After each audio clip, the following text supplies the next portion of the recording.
itu menghabiskan dosa-dosa kita. Dosa apapun terhapus, habis semua dosa kita. Macam-macam maksiat semasa hidupnya dilakukannya. Dosa-dosa yang diperbuat yang telah lalu itu habis. Inilah sababul a'zam, sebab yang paling besar mendapatkan ampunan dari Allah Subhanahu wa ta'ala. Maka doa ini akan bermanfaat untuk mendatangkan ampunan Allah. So, jangan pada sarana baik istighfar gini wa ampuni. Pada sarana baik istighfar diampuni Tuhan. Dan kalimat dua macam ini sering kali dipakai Rasulullah Sallallahu Alaihi Wasallam. Nah, ini contoh-contoh doa untuk meminta ampun kepada Allah. Ini termasuk yang penting kita minta kepada Allah. Di samping kita minta petunjuk ke jalan yang lurus, kita minta hidayah, kita minta macam-macam, tapi hendaknya jangan kita lupakan, bahkan hendaknya di awal-awal permintaan kita kepada Allah itu adalah pengampunan dosa.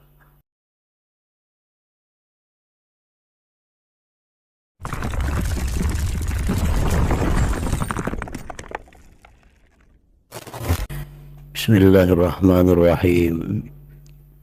Alhamdulillahilladzi amarana bittaubati wal istighfar wa nahana 'anil zulmi wal israr.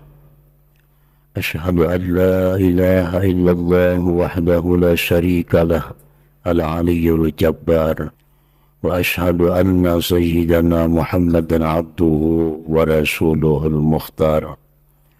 Allahumma salli wa sallim wa barik ala sayyidina wa maulana Muhammadin khairil akhyar wa ala alihi wa sahbihi wa zurriyatihi al-athhar, amma ba'd. Yang kita hormati dan kita cintai para habaib, para alim ulama, muhibbin, hadirin hadirat, rahimakumullah. Alhamdulillah, segala puji bagi Allah, kita panjatkan syukur kehadiratnya atas limpahan rahmat, taufik dan hidayah, sehingga kita pada malam ini dapat kembali berkumpul bersama-sama di majelis yang penuh barakah ini.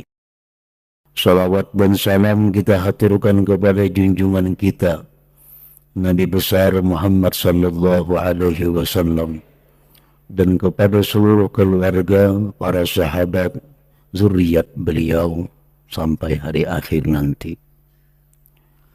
Al-hadithu tsani wal arba'un an Anas bin Malik radhiyallahu anhu qala sami'tu Rasulullah sallallahu alaihi wasallam yaqul qala Allah ta'ala ya ibna Adam innaka ma da'awtani wa rajawtani ghafartu laka ala ma kana minka wa la ubali.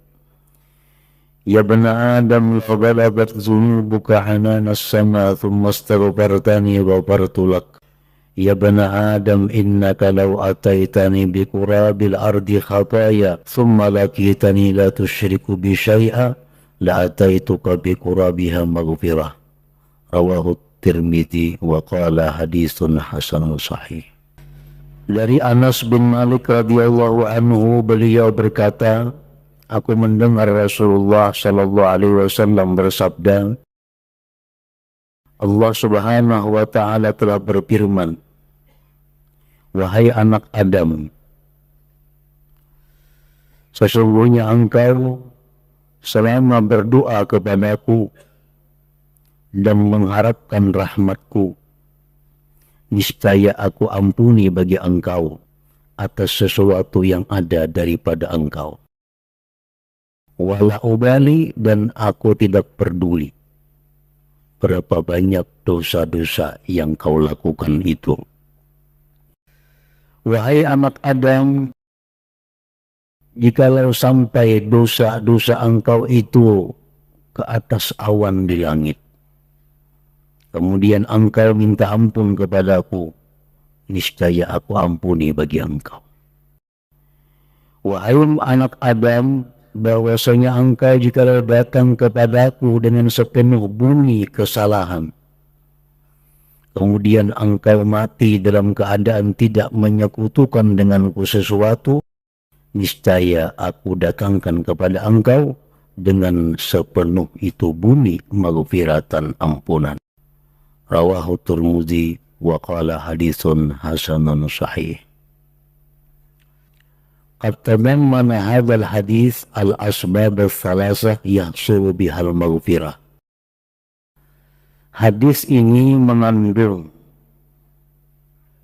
3 sebab yang hasil dengannya 3 sebab itu ampunan dari Allah Subhanahu wa ta'ala. Walaupun sangat banyak usaha-usaha yang kita lakukan untuk mendapatkan ampunan dari Allah.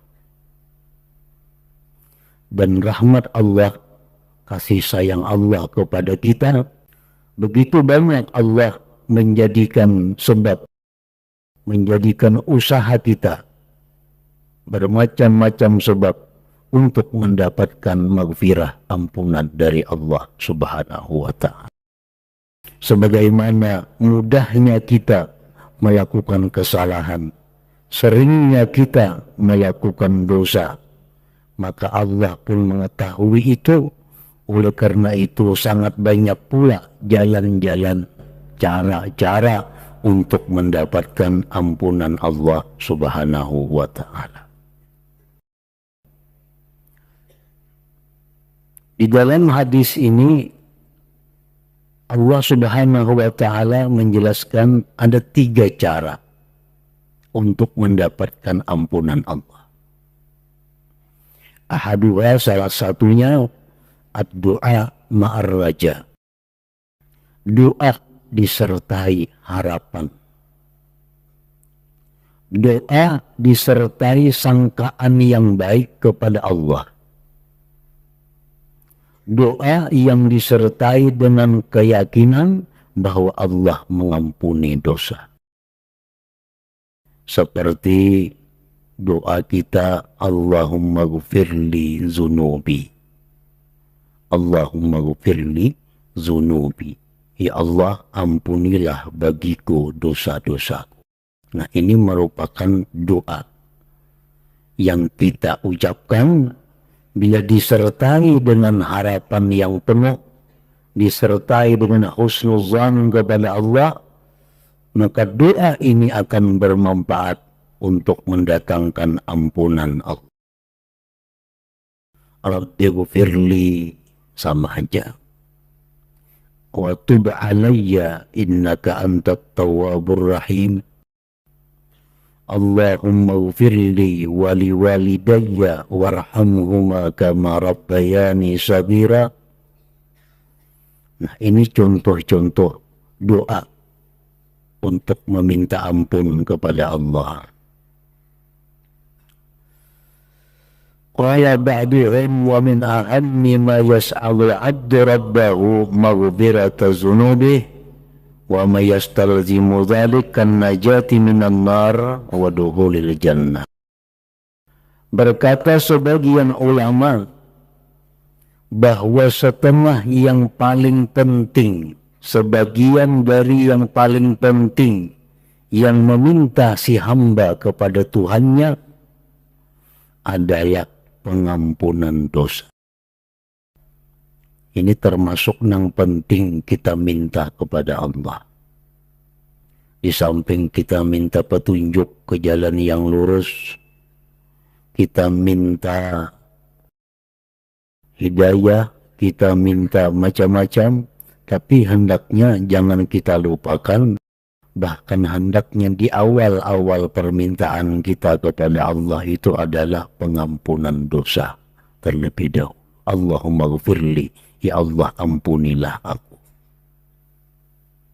Di waktu-waktu apa? Di waktu-waktu duduk, waktu berdiri, waktu berjalan, waktu kita berbaring, waktu apapun, hendaknya kita terbiasa mengucap, berdoa dengan Allahumma ghfirli, ya Allah ampunilah aku. Artinya Karena Allah Ta'ala itu ada mempunyai saat atau waktu yang Allah tidak menolak pada waktu itu akan orang yang meminta.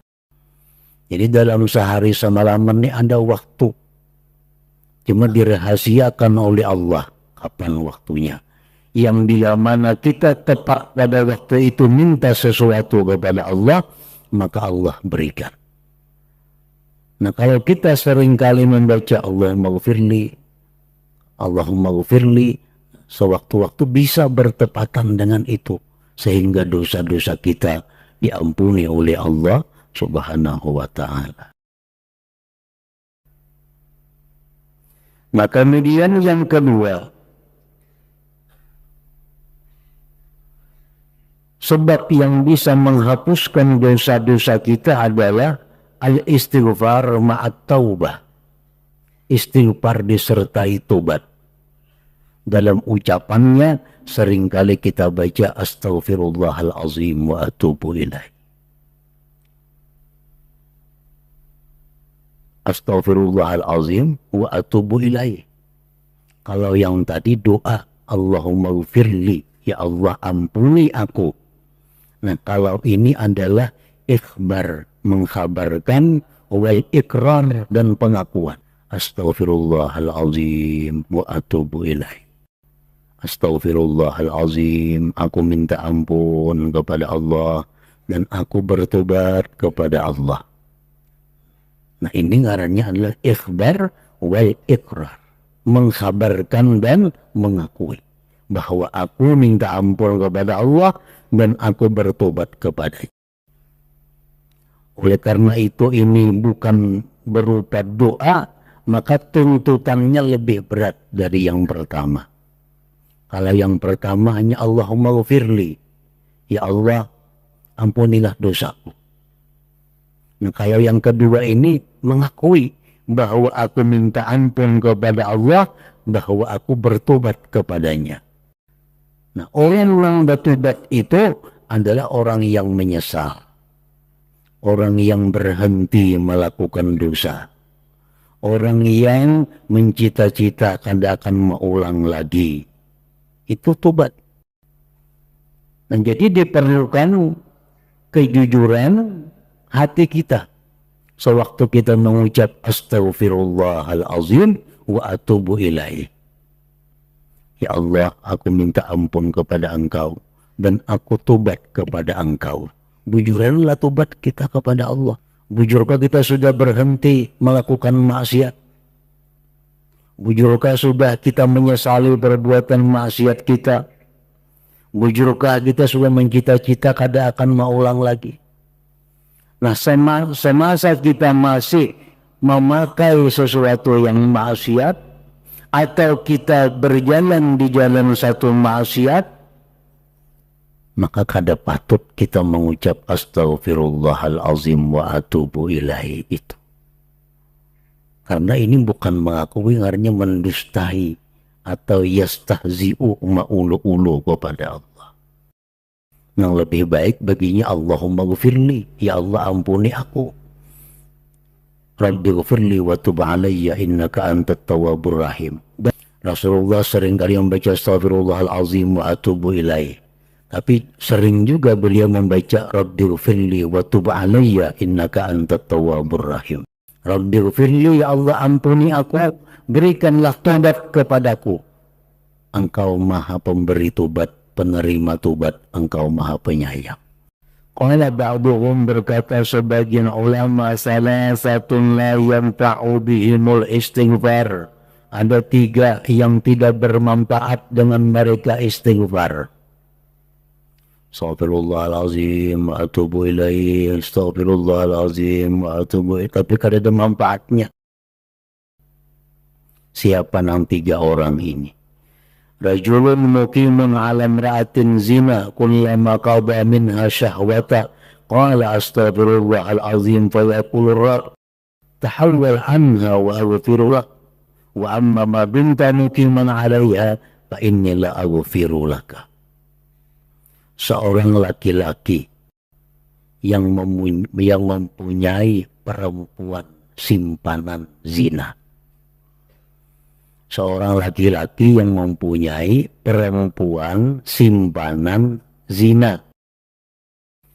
Begitu dia selesai melakukan perzinahan, dia mengatakan astagfirullahalazim, aku minta ampun kepada Allah, aku minta ampun kepada Allah.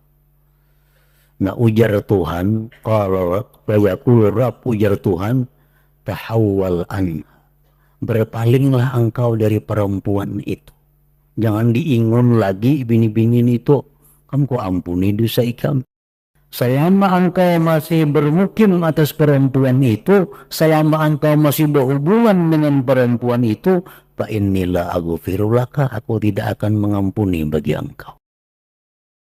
Kan astagfirullahaladzim, minta ampun kepada Allah, tapi masih melakukan satu kemaksiatan.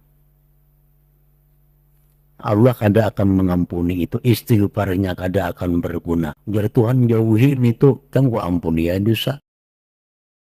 ورجل عنده مال غير فيقول استغفر الله العظيم بعدما اكل مال فلان فيقول تعالى رد الي المال واغفر لك واما ما لم ترد فلا اغفر لك. Yang kedua, seseorang yang di sisinya ada harta haram, dia makan daripada harta haram itu. Kena istighfar, astagfirullahalazim, 100 kali sehari, astagfirullahalazim, astagfirullahalazim. Tapi di rumah ini banyak berisi duit haram, makanan bulihi daripada nang haram. Istighfarnya banyak, astagfirullah, astagfirullah wa atubu ilaih. Ujar Tuhan apa? Mulikakan harta itu lawan ampunnya. Nah, nang haram-haram itu jauhkan, kembalikan, kamu kok ampuni dosa. Adapun bila mana engkau tidak mengembalikan, kada aku ampuni bagi engkau, kada aku ampuni bagi engkau. Nah, jadi orang-orang yang berusaha dengan cara-cara yang haram, dia mendapatkan harta yang haram, di rumahnya dipenuhi dengan perkakas, dengan macam-macam perabot yang haram, istighfar di rumah itu 1000 kali sehari, kada dihiraukan oleh Allah.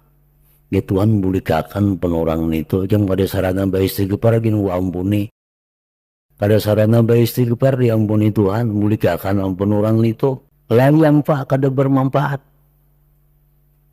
jauh lawan berpahala, artinya berpahala kada, manfaat kada ada. Yang ketiga, warajulun talabbasa bi ma'siyatin wa huwa yaqulu astaghfirullahalazim fala yughfaru lahu. Yang ketiga adalah seseorang yang berpakaian dengan maksiat, berpakaian dengan satu kemaksiatan. Dia astagfirullahalazim, astagfirullahalazim. Nah, kada bermanfaat istighfar itu. Misal pakaiannya pakaian yang kada disukai oleh Allah, yang diharamkan oleh Allah. Di tubuhnya banyak perkara-perkara yang melanggar hukum Allah. Mengucap istighfar, astagfirullahalazim, la yughfaru lahu, kada diampuni baginya. Jadi artinya istighfar itu bermanfaat apabila disertai dengan tobat. Disertai dengan tobat. Berhenti, menyesal, berhenti, berputus artinya. Berputus. Jangan lagi disimpani. Jangan lagi diingat. Amun masih disimpani barang maksiat itu, masih diingat barang maksiat itu, ini belum putus lagi.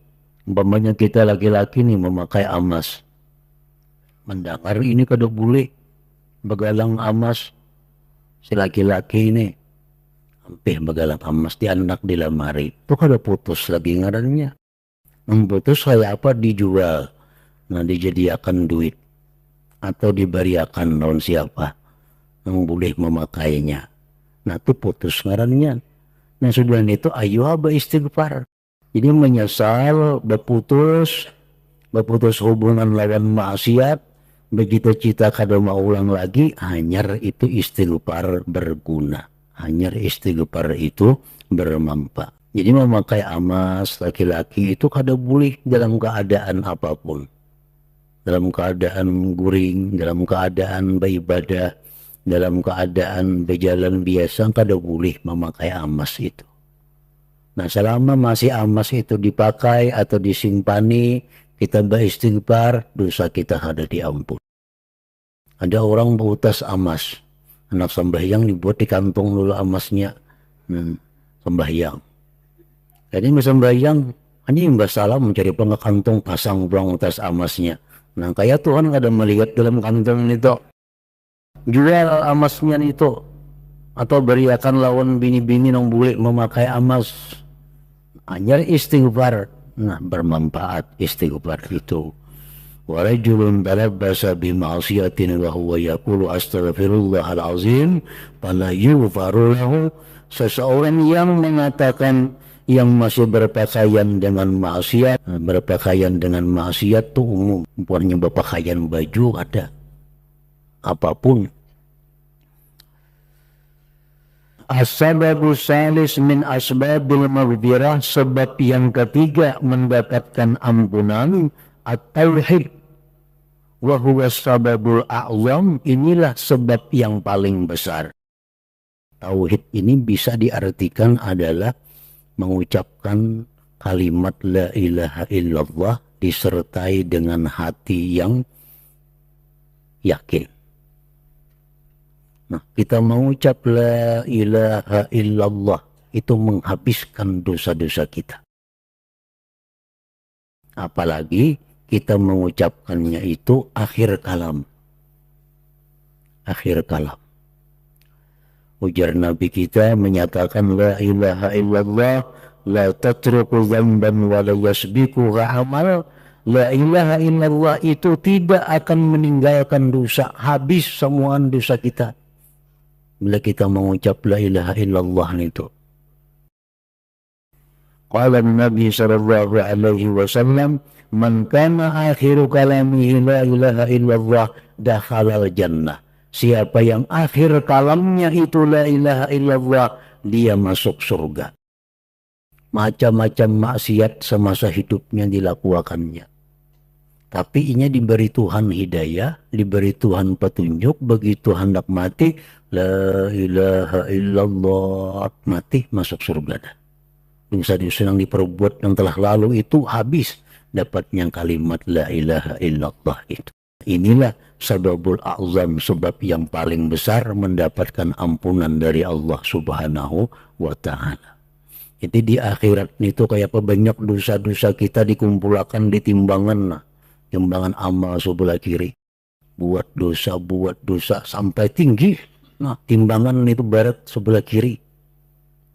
Oh, sekalinya orang ini ada besi amal lagi sebuting yang belum dibuat, yaitu kalimat la ilaha illallah. Begitu diandak la ilaha illallah itu ke timbangan sebelah kanan, tajunggat sebelah kiri naik ke atas, artinya barat sebelah kanan. Nah, jadi jar Nabi tadi apa? La ilaha illallah la tatruku dzamban wa la yasbiqu amal. Kalimat la ilaha illallah itu tidak meninggalkan dosa. Dosa apapun terhapus dengan kita membaca la ilaha illallah, dan tidak bisa mendahului akan dia oleh amal apapun. Para ulama mengajarkan kepada kita kaifiyat atau cara-cara bagaimana kita bisa mengatakan, mengucapkan la ilaha illallah itu. Terutama yang paling diharapkan itu adalah waktu penutup hidup kita. Nah, mereka mengajarkan ada dua jalan untuk bisa membaca kalimat itu di akhir hayat. Yang pertama, iksaruhu bihalil hayat, memperbanyaknya pada waktu hidup. Sebab di waktu akhir hayat itu, apa yang paling banyak itu yang terlintas di hati. Mungkin kita paling banyak mengatakan anak-anak yang timbul di hati waktu itu. Mungkin kita paling banyak mengatakan sapi yang timbul. Banyak bisi sapi orang di mana-mana. Hari-hari mengatakan sapi yang dianu kayak apa, sapi yang dianu kayak apa, sapi dianu kayak apa. Hendak mati, sapi timbul. Jadi di akhir hayat itu apa yang sering kita lihat, apa yang sering kita ingat, itu yang timbul. Nah jadi kalau kita dalam hari-hari ini banyak mengingat la ilaha illallah, di akhir hayat itu yang timbul. Kalimat la ilaha illallah. Maka kemudian setelah kita memperbanyak kalimat la ilaha illallah itu, kita menjaga diri daripada sesuatu yang menghalanginya. Ada banyak kalimat la ilaha illallah yang kita baca 25.000 sehari, 30.000 sehari. Tapi kita ada melakukan hal-hal yang membuat kita terdinding daripada itu. Nah ini mesti dijauhi. Atau yang mendinding kita daripada mengucap kalimat la ilaha illallah itu adalah al-kabair, dosa-dosa besar. Dosa-dosa besar. Dosa besar. Terutama dosa-dosa besar uququl walidain, durhaka kepada kedua orang tua. Orang ini berapa ribu aja membaca qul la ilaha illallah ini seharinya, tapi amunnya durhaka yawan ibu bapaknya, terima kada kawa, terhalang. Seperti yang dikisahkan sahabat di zaman Rasulullah SAW, yaitu Alqamah ngarannya itu. Nah, Alqamah orang yang sangat akrab dengan Rasulullah, orang yang sangat dekat dengan Rasulullah, sembahyang bersama Rasulullah, berjalan-jalan kemana-mana bersama Rasulullah, sahabat bang, berperang bersama Rasulullah, hidup susah nyaman bersama Rasulullah. Tapi begitu Alqamah ini akhir hayatnya menjelang mati, kada bisa mengucap la ilaha illallah, ditalkinkan kada menyahut la ilaha illallah. Ternyata penyakit Alqamah apa? Menyakiti hati ibunya. Dengan cara apa dia menyakiti hati ibunya? Dengan selalu mengutamakan istrinya daripada ibunya. Bini hanya diutamakan, kuitan kada dihirani, sakit hati sih dia. Mungkin kada sakit hati, kada apa-apa. Ini sih sakit hati. Kita misal memberi bini kita 100.000, sidin beri 10.000. Tapi sidin kada sakit hati, suka aja, kada jadi masalah. Ini sidin ini sakit hati. Karena kita terlalu mengutamakan bini kita, sidin sakit hati. Nah, namun ini sebab yang paling besar untuk mendinding kita membaca kalimat la ilaha illallah di akhir hayat. Padahal kurang apa lagi nih lawan Nabi hidupnya. Kalau sudah perkara zikir, kada kehitungan lagi zikirnya. Tapi karena itu durhaka tadi, tetap kada bisa menyebut la ilaha illallah. Begitu Nabi kita datang, Nabi kita mau urus supaya mamanya meridai, akhirnya dengan mulus bisa mengucap la ilaha illallah sebelum wafatnya. Jadi kuncinya justru di keridhaan ibu. Nah itu yang pertama. Yang kedua, yang paling berpotensi untuk menghalang daripada mengucap la ilaha illallah itu adalah tarkus salah, orang yang meninggalkan sembahyang. Orang sembahyang ini kada karuan. Sembahyang banu kada, manu sembahyang banu kada.